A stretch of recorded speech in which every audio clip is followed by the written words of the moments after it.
નમસ્તે વિદ્યાર્થી મિત્રો, આજે આપણે 11 કોમર્સમાં વિષય આંકડાશાસ્ત્રમાં ચેપ્ટર નંબર 3 મધ્યસ્થ સ્થિતિના માપ. હવે આગળ આપણે મધ્યસ્થ કેવી રીતે મેળવવો તેના દાખલા જોઈએ. તો આજે આપણે મધ્યસ્થના લાભ અને ગેરલાભ સમજી લઈએ, જેથી મધ્યસ્થ આપણે કેવી રીતે પ્રાપ્ત થાય, મધ્યસ્થના આપણે કયા પ્રકારના લાભ થાય, કેટલા પ્રકારના ગેરલાભ થાય તેનો આપણે અભ્યાસ કરી લઈએ. મધ્યસ્થના લાભ અને ગેરલાભમાં પેલા લાભ જોઈએ તે ગણતરી કરવામાં અને સમજવામાં કેવા છે, સરળ છે. મધ્યસ્થ ગણતરીમાં એટલા માટે સરળ છે કે એમાં કોઈ વસ્તુ કોષ્ટકમાં આગળ ગણતરી કરવી પડતી નથી અને સમજવામાં કેવું છે, સરળ છે. ત્યારબાદ તે નિરીક્ષણથી મેળવી શકાય છે. નિરીક્ષણથી એટલે આપણે ઓબ્ઝર્વેશન કરવાથી તે આપણને મળી જાય છે કે તમે મધ્યસ્થ કોઈ મિડલ કિંમત છે ચડતા ક્રમમાં ગોઠવી દો, ખબર પડી જાય કે વચ્ચેની કિંમત છે, મિડલ કિંમત છે. તે આલેખ પરથી પણ શોધી શકાય છે. તમે આલેખ દ્વારા મધ્યસ્થ પણ મેળવી શકો કે જે એક્સ અને વાયના યામ બિંદુ હોય તો ગમે તે વચ્ચે જોડતા વચ્ચે જે સ્થાન આવે તે મધ્યસ્થનું આપણે દર્શાવવામાં આવે છે. ત્યારબાદ જ્યારે આવૃત્તિ વિતરણમાં ખુલ્લા છેડાના વર્ગો હોય ત્યારે તે એકમાત્ર સરેરાશ શક્ય બને છે. ખુલ્લા છેડાવાળા વર્ગો હોય ત્યારે મધ્યસ્થ મેળવી શકાય. કારણ દાખલા તરીકે 0 થી ઓછા એનો મતલબ કે માઇનસમાં કોઈ કિંમત હોય, પછી 0 થી 10, 0 થી ઓછા, 0 થી 10, 10 થી 20, 20 થી પછી મળી કોઈ વધુ. આવી રીતના ખુલ્લા છેડા આપે ત્યારે તમે મધ્યક તમે છે એક્સ બાર મધ્યકથી તમે મેળવી શકો નહીં. ત્યાં ફરજિયાત તમારે શું મેળવવું પડે, મધ્યસ્થ. કારણ કે ખુલ્લા છેડા હોય તેનો તમે મધ્ય બિંદુ મધ્ય કિંમત મળે નહીં, એટલે તમે આગળ દાખલ ગણી શકો નહીં. ત્યારે તમારે મધ્યસ્થ મેળવે, કારણ કે મધ્યસ્થી વચ્ચેની કિંમતને ધ્યાનમાં લેશે, એટલા માટે મધ્યસ્થ ખુલ્લા છેડાવાળા વર્ગમાં તમે મેળવી શકાય. અતિ મોટા અને અતિ નાના અવલોકનની તેના પર ઓછી અસર થાય છે, કારણ કે ઉપરની કિંમત અને નીચેની કિંમત એની કોઈ અસર થતી નથી, એટલા માટે અતિ મોટા અને નાના અવલોકનની અસર ઓછી થાય છે. કેટલીક માહિતી ખૂટતી હોય તો પણ તે શોધી શકાય છે. માહિતી ખૂટતી હોય તો જ પણ આપણે મેળવી શકાય છે. ખૂટતી માહિતી એટલે દાખલા તરીકે કોઈ કિંમત આપેલી હોય કે 0 થી 10, 10 થી 20 વચ્ચેની તો પણ કિંમત, દાખલા કોઈ કિંમત ઉપરની કિંમત આપેલી હોય જગ્યાએ એફ આપેલું હોય. આગળ આપણે એક ઉદાહરણ એવું જોયું હતું જેમાં પગાર ધોરણ ચડતા ક્રમમાં ગોઠવતા વચ્ચેની કિંમતના પગાર ધોરણ આપેલા હતા નહીં, છતાં પણ તમે મેળવી શકતા હતા. તો કારણ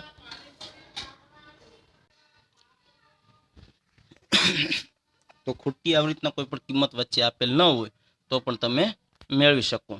કારણ કે આગળમાં એ બી સી ડી આગળ જે કિંમત આપેલી હોય ને પછી 50, 100 તો આપણે વચ્ચેની કિંમત આપણી જરૂર પડે, આગળની કોઈ કિંમતની જરૂર પડતી નથી. હવે એના ગેરલાભ જોઈએ તો તે ચોક્કસ રીતે વ્યાખ્યાયિત થયેલ નથી. એની વ્યાખ્યા કોઈ પ્રકારની ચોક્કસ વ્યાખ્યા આપવામાં આવેલી નથી. કારણ કે મધ્યસ્થી ચડતા ક્રમમાં કિંમત ગોઠવો અને જે મેળવતા તે વચ્ચેની કિંમત આવે તે આપણે મધ્યસ્થ એટલે ચોક્કસ એની વ્યાખ્યા છે નહીં. તે બધા અવલોકન પર આધાર હોતું નથી, કારણ કે ઉપરના અવલોકન નીચેના કિંમત એની કોઈ અસર થતી નથી, એટલે બધા અવલોકન પર આધારિત છે. વિશેષ બેઝિક ક્રિયા માટે તે અનુકૂળ નથી. રોજબરોજની કોઈ પણ મધ્યસ્થ મેળવી ન શકે. મધ્યકથી સરેરાશ માપ યોગ્ય છે કે રોજબરોજમાં ઉપયોગ થાય, મધ્યસ્થનો રોજબરોજમાં ઉપયોગ થતો નથી. મધ્યકના પ્રમાણમાં તે ઓછું સ્થિર છે. મધ્યકનું જેટલું સ્થિર માપ નથી. મધ્યકથી પ્રચલિત આપણે પ્રચલિત માપ કહી શકાય, જ્યારે મધ્યસ્થ એટલું બધું પ્રચલિત નથી. હવે અન્ય સ્થાનીય માપો. હવે આપણે અન્ય સ્થાનિક માપોમાં આપણે ચતુર્થકો, દશાંશકો, શતાંશકો જોવાના છે. તો સૌપ્રથમ ચતુર્થકો જોઈએ. હવે ચતુર્થકોમાં જોઈએ કે ચડતા ક્રમમાં ગોઠવેલા આપેલી માહિતીના અવલોકન જે 3 કિંમતો 4 સરખા ભાગમાં વહેંચે છે તે કિંમતને ચતુર્થક કહેવાય છે. 3 ચતુર્થકો આપણા છે Q1, Q2 અને Q3. Q1, Q2 અને Q3 જે છે 4 સરખા ભાગ કરે છે. 1, 2, 3 અને 4 4 ભાગ કરે છે. એટલે પહેલો Q1, બીજો Q2 અને ત્રીજો Q3. ચતુર્થકો યાદ રાખવાના. ચતુર્થક ભલે કહેવાય 4 પણ ભાગ 4 થાય એટલે ટૂંકમાં વચ્ચે કિંમત આપણી કેટલી આવશે? 3, Q1, Q2 અને Q3.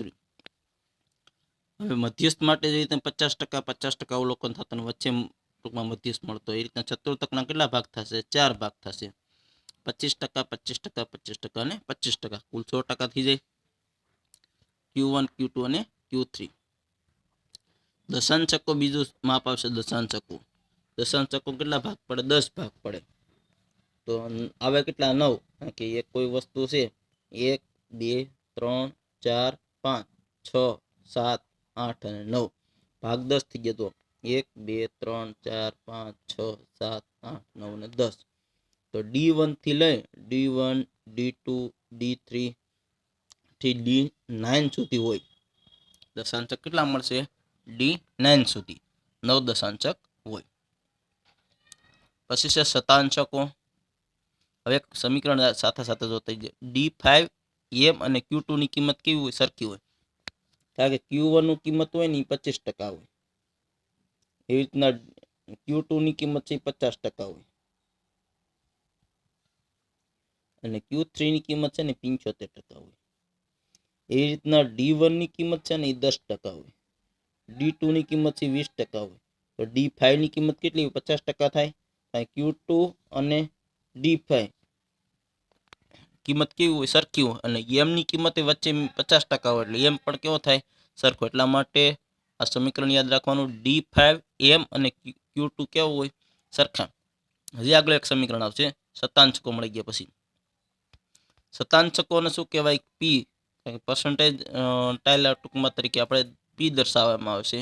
તો P1, P2, P3 થી ક્યાં સુધી હોય? P99 સુધી મેળવી શકાય. તમને P89 મેળવવાનું કીધું તો મળી જાય. P80 મેળવવાનું કીધું તો મળી જાય. એનો મતલબ કે ચડતા ક્રમમાં ગોઠવી ગયો ત્યારબાદ શતાંશકો મળશે. હવે એનું સમીકરણ આ બનશે. M બરાબર Q2 બરાબર D5 બરાબર P80. M ની કિંમત 50% થાય. Q2 ની કિંમત પણ 50% થાય. D5 ની કિંમત 50% થાય. અને P50 ની કિંમત કેટલા થાય? 50%. એટલે એનો મતલબ કે બધી કિંમત કેવી થાય? સરખી. તમે Q2 ની કિંમત આપેલી હોય ને તો તમને D5 ની કિંમત કેવી હોય? સરખી જ હોય. અને બીજું D1 અને P10 ની કિંમત સરખી હોય. કારણ કે D1 ની 10% હોય અને P10 ની કિંમત કેટલા હોય? 10% હોય. પછી D2 ની કિંમત 20% હોય અને P20 ની કિંમત કેટલા થાય? 20% થાય.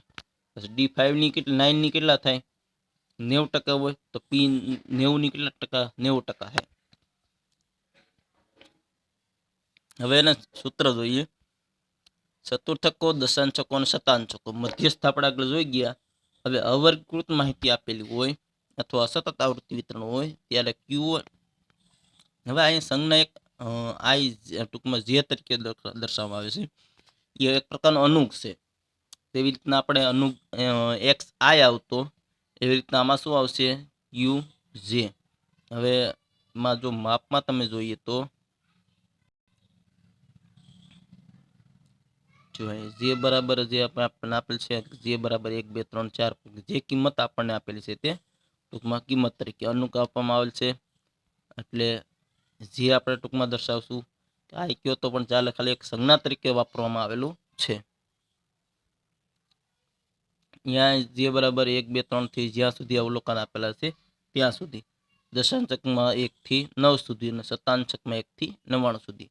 તો અહીં Q1 બરાબર ટૂંકમાં N+1 આપણે I કહીએ તો પણ ચાલશે, જે પણ કહીએ તો પણ ચાલશે. છેદમાં N+1 ના છેદમાં સમજવા માટે ખાલી આપણે બાકી જે છે આપણને આપેલ છે તે N+1 ના છેદમાં 4 DJ બરાબર જે N+1 ના છેદમાં 10 અને N+ ખાલી છેદમાં સ્પર્શે 4 આવશે, દશાંશક એટલે 10 આવશે અને શતાંશક એટલે 100. સૂત્ર સહેલું છે, એકવાર સમજી લો એટલે આવડી જશે. પણ તમને એમ કીધું Q3 મેળવો તો અહીં શું લાવવાના?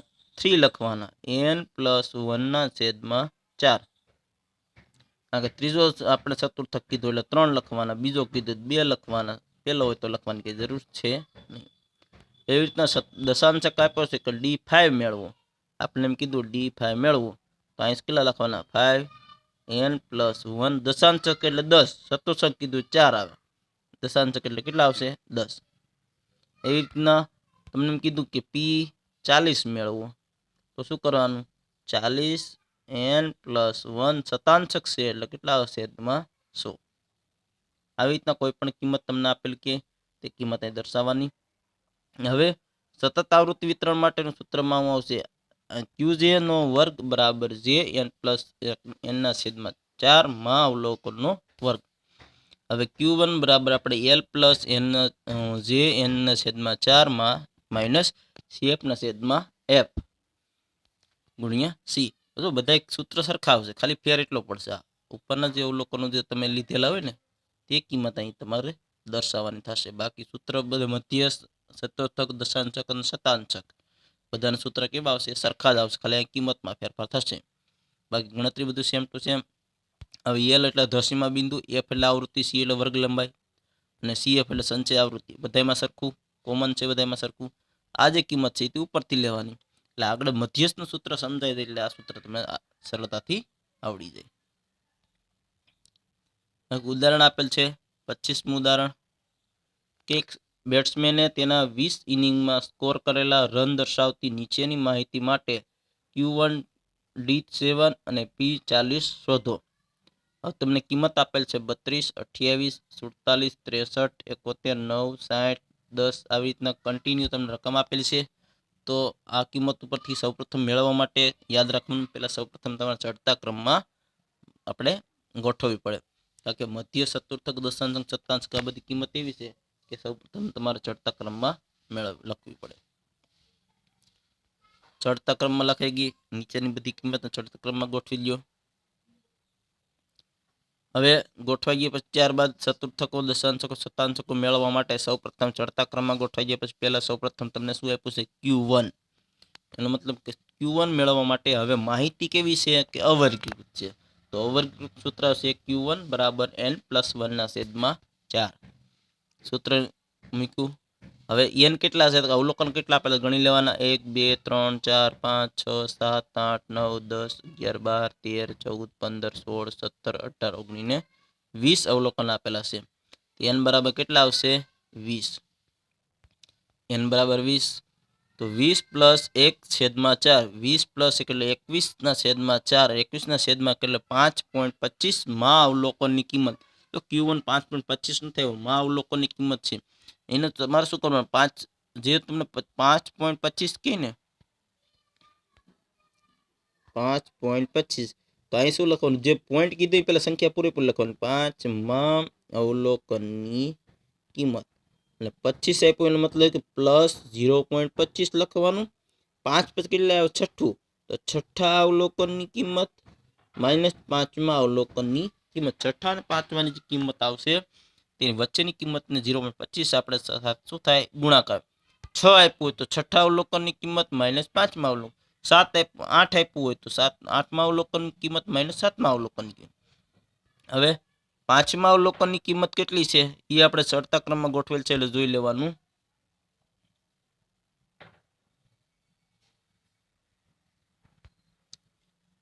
પાંચમા અવલોકન કિંમત અહીં ગણી લેવાના. 1, 2, 3, 4 અને 5. 5મા અવલોકન કિંમત કેટલી છે? 28. તો 28 લખી નાખવાના. પ્લસ 0.25 કેવી રીતે? 5.25 છે ને આગળની સંખ્યા છે આપણે અહીં લઈ લીધી એટલે માટે 0.25 વિધા હોય તો 0.25 એમનું લખી નાખવાના.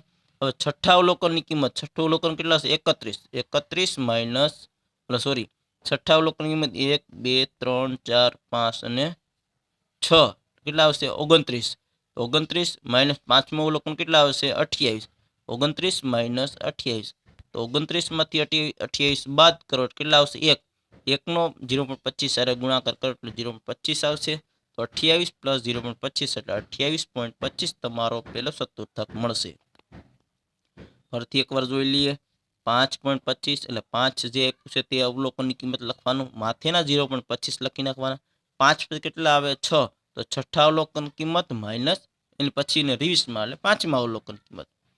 કારણ કે મોટી કિંમત પહેલા 5મું અવલોકન માઇનસ છઠ્ઠું એમ ન લખાય. કારણ કે કિંમત પહેલા કેવી હોય? ચડતા ક્રમમાં ગોઠવી પહેલા નાની હોય પછી મોટી હોય. નાનીમાંથી મોટી બાદ કરતી સંખ્યા કેવી આવશે? માઇનસમાં આવશે. માઇનસમાં ન આવે એટલા માટે લખ્યું છઠ્ઠા અવલોકનની કિંમત માઇનસ 5મા અવલોકન કિંમત. છઠ્ઠા અવલોકનની કિંમત 29 છે અને 5મા અવલોકનની કિંમત 28 છે. 29 માઇનસ 28 1 આવે. 1નો 0.25 સાથે ગુણાકાર કરો તો પણ 0.25 આવે. 28 + 0.25 એટલે આવશે 28.25. હવે આપણને કીધું છે દશાંશકમાં D7 મેળવવાનું કીધું, તો 7 જો આગળ 7 કીધું છે એટલા માટે કેટલા આપ્યા છે 7. n આપણને આપેલા છે 20 પ્લસ 1 ના 1 અને 10 ના દશાંશક એટલે 10. તો 7 ના 7, 20 ને 1 21 ના છેદમાં 10. હવે 21 ભાગ્યા 10 કરીને 7 વડે ગુણાકાર કરી નાખવું તો પણ ચાલે, છેદ ઉડાડતો ઉડાડ નાખવાના, છેદ ઉડતા નથી.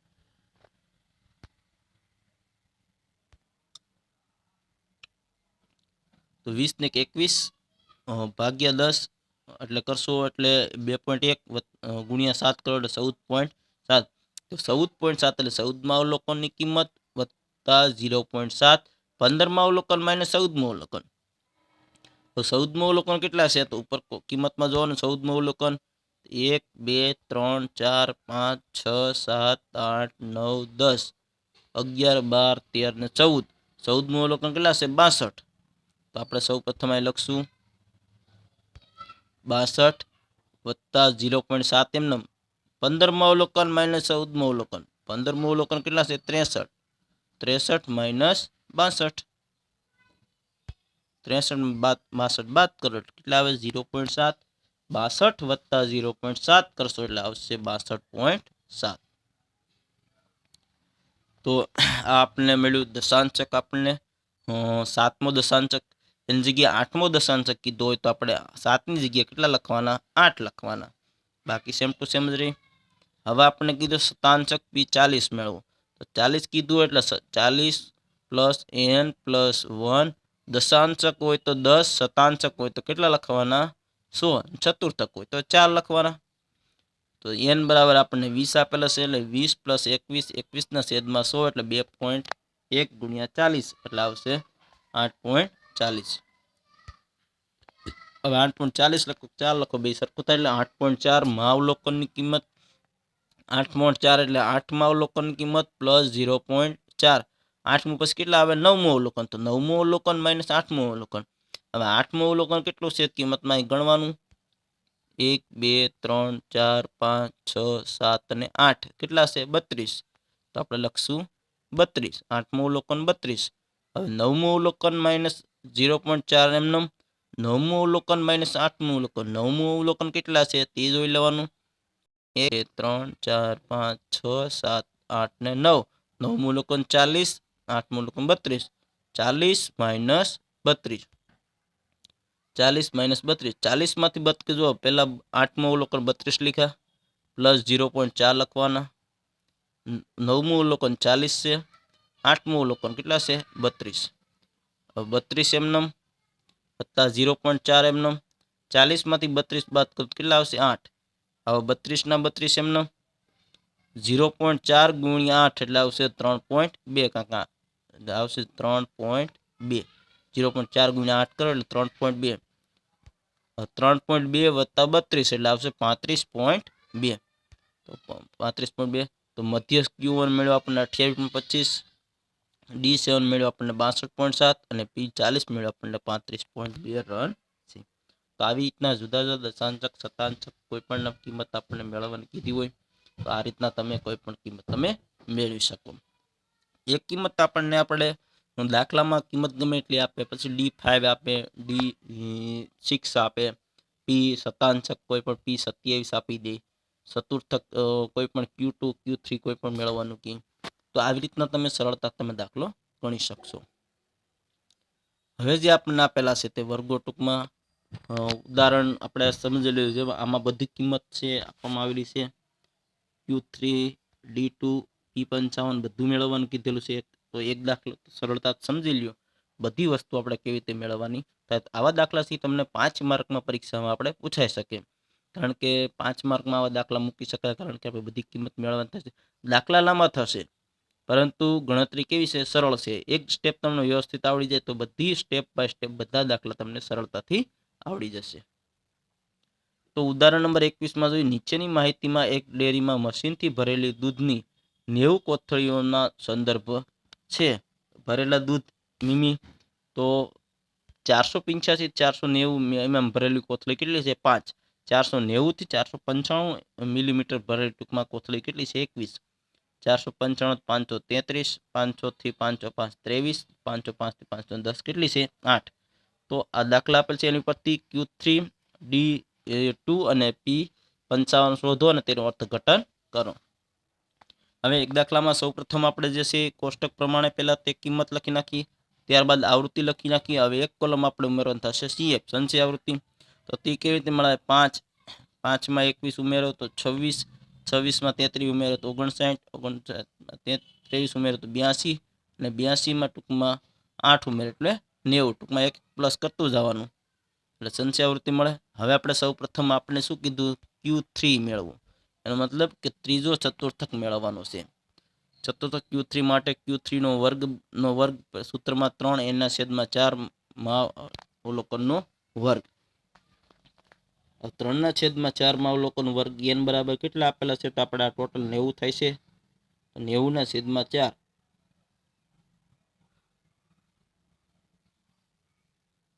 90/4 કરશો, એનો જે સંખ્યા આવે ને 3 વડે ગુણશો એટલે આવશે 66.5 અવલોકનનો વર્ગ. હવે આપણે જોવાનું 67.5 નો સમાવેશ શેમાં થાય? આમાં ન થાય, આમાં પણ ન થાય, આમાં પણ ન થાય, આમાં થશે. એટલે આપણે આ એક વર્ગને ધ્યાનમાં લેવાનું છે. તો આપણે આમાં સમાવેશ થાય તો આપણે શું કરવાનું? સૌપ્રથમ L કયો આવશે? 500 આવશે. F કેટલા આવશે? 23 આવશે. CF કેટલા આવશે? 39 આવશે. બરોબર. અને વર્ગ લંબાઈ જે કેટલી છે? તો 5, 5 ની વર્ગ લંબાઈ છે એટલે C બરાબર કેટલા આવશે? 5. બધી વસ્તુ આપણને મળી ગયું. હવે ત્રીજો ચતુર્થક છે આપણે એટલે સૂત્ર આપણે આ પ્રમાણે મૂકવાનું. Q3 બરાબર L પ્લસ 3n/4 CF ગુણ્યા C. L બરાબર 500. જે આ કિંમત આપણને CF n/4 67.5 મળી એટલે કિંમત સીધી મૂકી દેવાની. CF આપણો 59 મળેલ છે તે. F આપણને 23 મળેલ છે અને વર્ગ લંબાઈ 5. હવે આ દાખલામાં સૌપ્રથમ 67.5 માંથી 59 બાદ કરો એટલે આવશે 8.5. 8.5 ભાગ્યા 23 ગુણ્યા 5. હવે 8.5 ગુણ્યા 5 કરશો એટલે આવશે 42.5 ભાગ્યા 23 એટલે આવશે 1.8478. 84 જગ્યાએ કેટલા કરી નાખવાના? 85. એટલે 1.85 વત્તા આગળ 500 કરી નાખો. જે છે આપણે જે લખતા તે જ, એને કઈ અત્યારે પ્લસ કર્યા નહોતા, છેલ્લે તમારે પ્લસ કરી દેવાના. ખાલી લખવાનું, કારણ કે ભાગુ સભાના નિયમ પ્રમાણે પહેલા સૌપ્રથમ ભાગાકાર, પછી ગુણાકાર, પછી સરવાળો, પછી બાદબાકી થાય. તો ગુણાકાર પહેલા આવશે તેનો આપણે ગુણાકાર કરવો પડે.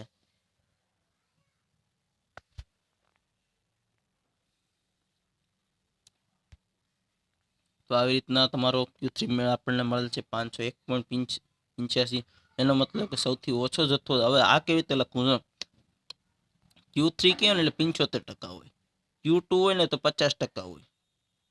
એવી રીતના D2 હોય એનો મતલબ કે 20% હોય, કારણ કે 10%, 20% થી 90% અને છેલ્લે 100% થતું એટલા માટે. એનો મતલબ કે સૌથી ઓછો જથ્થો ધરાવતા 75% કોથળીઓનો જૂથનો મહત્તમ જથ્થો 501.85 મિલી હશે. એ રીતના હવે આપણે લેવાનો છે દશાંશક D2 માટે. તો D2 એટલે એનો મતલબ કે 20% થશે. હવે D2 નો વર્ગ 2n/10 મહાવલોકનનો વર્ગ 2 n બરાબર 90, 90/10 મહાવલોકનનો વર્ગ 90 × 10 9, 9 × 2 18, 18માં અવલોકનનો વર્ગ. હવે 18માં અવલોકનનો વર્ગ આપણે જોવાનો છે સમાવેશ શેમાં થશે? 18નો સમાવેશ શેમાં થશે? કે 5માં થાય? ન થાય, 26માં થશે. આપણે આ વર્ગને ધ્યાનમાં લેવાનો છે. F CF આપણે 5, ઉપરનો આપણે જે CL છે તે ટૂંકમાં 490 અને વર્ગ લંબાઈ C બરાબર 5. દાખલા તરીકે તમારે પહેલો વર્ગ આવ્યો હોય તો તમારે CF શું લેવાનું? ઉપરનો વર્ગ આપેલો હોય CF, ત્યારે CF તમારે ટૂંકમાં 0 લઈ લેવાનું.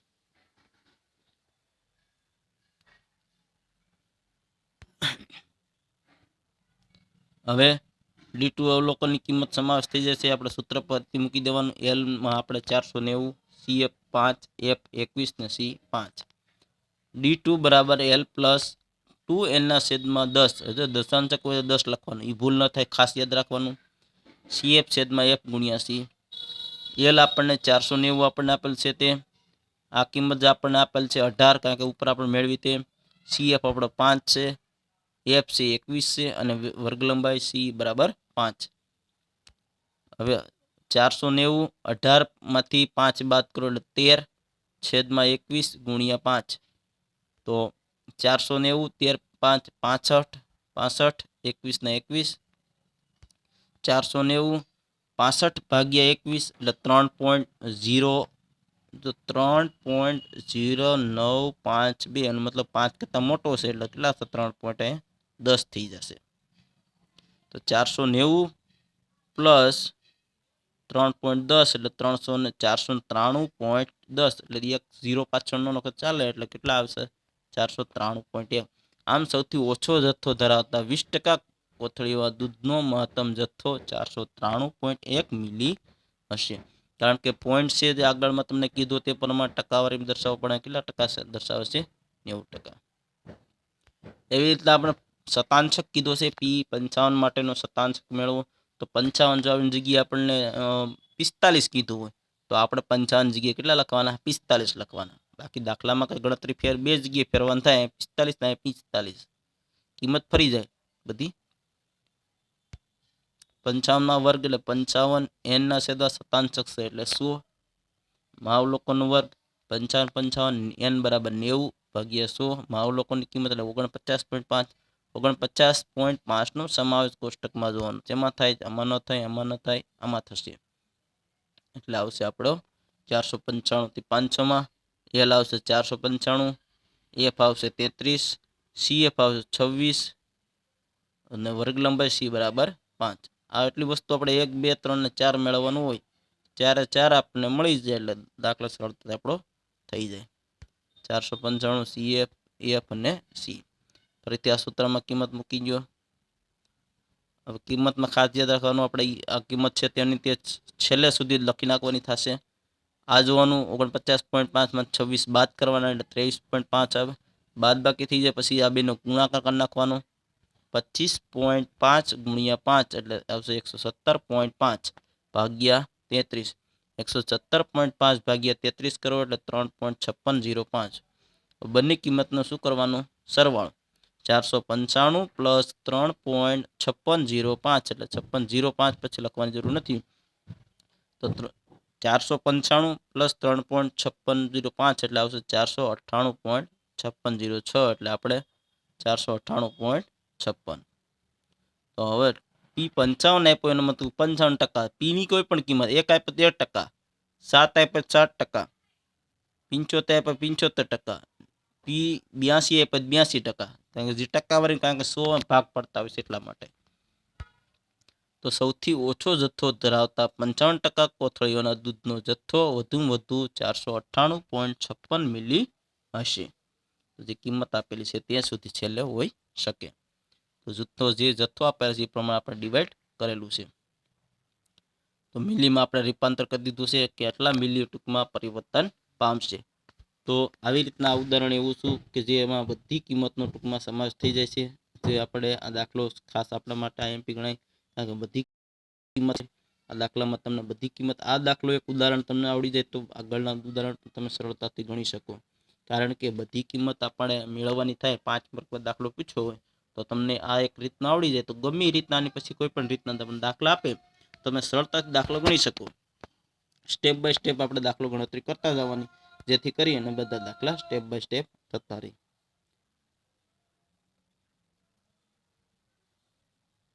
ત્યારબાદ આપણને ઉદાહરણ નંબર 27 માં પૂછી, એક બેંકમાં 100 ગ્રાહકોની તેમની માહિતી, એક મહિનાની બેંકની મુલાકાતની સંખ્યાની તપાસ પરથી આપણને નીચેની માહિતી મેળવો. મુલાકાતની સંખ્યા આપી છે, ગ્રાહકોની સંખ્યા આપી છે. આ વર્ગમાં આપણને કેવું આપેલું છે? વર્ગીકૃતમાં આપણે અસતત ટૂંકમાં વર્ગીકૃત માહિતી આપેલું હોય ત્યારે એમાં નિવારકને જેવી રીતના આપણને માહિતી આપે છે તે પ્રમાણે. તો માહિતી કેવી છે? તો વર્ગીકૃતમાં અસતત માહિતી આપેલ છે. હવે આપણે કીધું છે પ્રથમ ચતુર્થક, ચોથો દશાંશક અને 95મો શતાંશક શોધો. આ દાખલામાં સૌ પ્રથમ આપણે સૂત્ર ગ્રાહકની સંખ્યા અને CF, આમાં એક n+1 કરતું જવાનું યાદ રાખવાનું, કારણ કે આપણને આપેલું તો આગળ દાખલા સી વર્ગીકૃતમાં આપેલ છે, આમાં અવર્ગીકૃતનું માહિતી આપેલી છે એટલા માટે. જો આપેલ છે અસતત આવૃત્તિ ઉત્તર માટે સંચય આવૃત્તિ મેળવીશું. આગળ સતત હોય ટૂંકમાં કે વર્ગીકૃતમાં જે આપણને અસતત આપેલી હોય ત્યારે +1 કરવાનું ભૂલાય નહીં, યાદ રાખવાનું. પહેલાં આપણને પ્રથમ ચતુર્થક કીધો છે તો Q1 બરાબર n+1/4. Q1 n કેટલા આપેલા છે? 100, કારણ કે ટોટલ કરશો એટલે 100 થશે. 100 + 1/4, 100 + 1 કરો અને એટલે 101/4 એટલે 25.25. 25.25 નો સમાવેશ શેમાં થાય? 34માં. અવલોકન કેટલું છે? 1. તો Q1 કેટલા આવશે? 1. એવી રીતના પછી આપણે બીજો ચોથો દશાંશક તો D4 4 n+1/10. તો જો ચતુર્થક હોય 4, દશાંશક હોય તો 10. n 100 + 1 101/10 × 4 40.4. 40.4 નો સમાવેશ શેમાં થશે? તો 74માં. સંખ્યા કેટલી છે? 2. તમારો દશાંશક મળશે 2. હવે પછી ત્રીજું આપણને આપ્યું છે 95માં શતાંશક. 95માં શતાંશક કીધું હોય 95માં શતાંશક P 95 n+1/શતાંશક એટલે 100. 95 100 + 1/4 એટલે 100 101/100 × 95 એટલે 95.95. એક અહીંયા થોડુંક અટપટું તમને આપ્યું છે. જો કારણ કે 95.95 આવે છે અને 0.95 નજીક છે કિંમત, ત્યારે આપણે આવું કરવાનું થશે. તો 95માં અવલોકનની કિંમત +0.95, 96માં અવલોકન કિંમત -95, 95માં અવલોકનની કિંમત એટલે જે 95 કિંમત કેટલા છે? 4, અને 96માં અવલોકન એટલે 5 - 4. 96માં અવલોકન કારણ કે પછીની કિંમત 5 જ હોય, એટલા માટે 95 કિંમત 4 ના 4, 0.95 એમનેમ. 96માં અવલોકનની કિંમત 5 અને 95માં અવલોકનની કિંમત 4. 5 માંથી 4 બાદ કરો એટલે 0.95 + 4 એટલે 4.95 આવે. તો આવી રીતના આપણે દાખલો સંચય આવૃત્તિ આપણને મેળવવાની હોય તો મેળવીને આપણે દાખલો આવી રીતના ગણી શકીએ. આગળના લેક્ચરમાં આપણે 28મું ઉદાહરણ આપણે સમજ્યું. સ્વાધ્યાયમાં તમને સ્વાધ્યાય 3.1 જે પહેલો દાખલો આપણને આપેલો છે, આ દાખલો એમાં તમારે એક ચતુર્થકો શોધવાનો છે. અને હવે દાખલો તમારે આ છે ઉદાહરણ સ્વાધ્યાયમાં બીજો તમને આગળના લેક્ચરમાં મધ્યસ્થ મેળવવાનું કીધું હતું. હવે તમારે Q3 D ટૂંકમાં 8 એટલે 80% થશે તે, અને B 82, આ 3 કિંમત તમારે મેળવવાની થશે. અને સ્વાધ્યાયમાં દાખલા નંબર 3 છે, એમાં તમને આગળના લેક્ચરમાં મધ્યસ્થ મેળવવાનું કીધું હતું. હવે આ દાખલો તમારે ગણેલો હોય એની નીચે તમારે ટૂંકમાં હવે Q1 D4 અને P32 મેળવશો. Okay, thank you.